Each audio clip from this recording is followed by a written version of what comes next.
Nous avons si souvent dit que la résurrection est l'exclusive compétence de Dieu.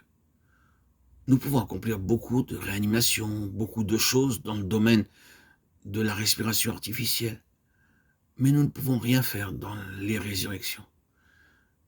Une fois que la mort a pris place, c'est la fin de tout pouvoir et de tout espoir humain. Et alors, c'est à Dieu d'agir, sinon il n'y a plus d'issue. Dieu est le Dieu de la résurrection. C'est là sa prérogative exclusive, de sorte que tout ce qui est réellement une œuvre de Dieu porte cette marque que rien d'autre ne peut expliquer sinon une vie indestructible et impérissable. Il y a là quelque chose qui est plus que de l'homme.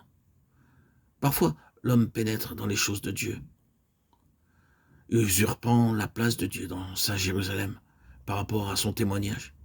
Et alors commence la mort et la destruction, met fin au développement. Dieu livre la chose à la mort.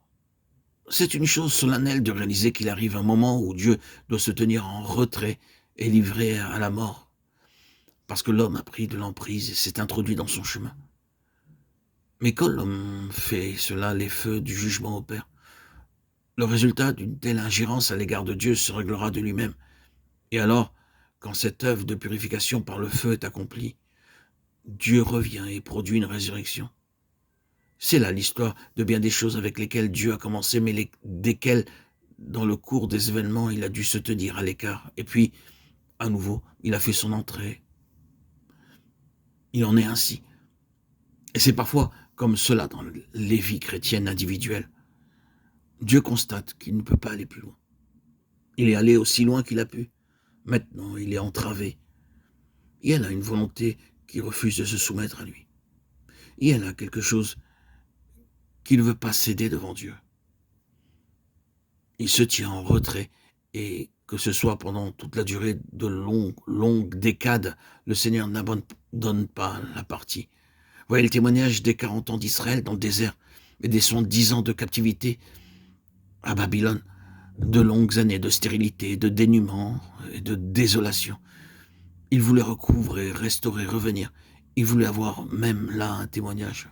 Mais, oh, quel avertissement solennel à ne pas perdre la vie durant des années, la fécondité qui aurait pu avoir lieu, en résistant au Seigneur et en ne connaissant rien d'autre qu'une mort stérile à son égard. Quelque chose que Dieu a accompli est un témoignage au fait que Dieu ressuscite. Non pas ce que l'homme a accompli pour Dieu, mais ce que Dieu lui-même a réalisé. Et plus encore, un témoignage de vie non seulement concernant ce que Dieu a fait, mais de ce Dieu fera par le moyen de ce qu'il a fait. Il a levé un instrument, il l'a ramené à la vie, il a un vase ressuscité. Maintenant, voyez ce qu'il fera par son moyen.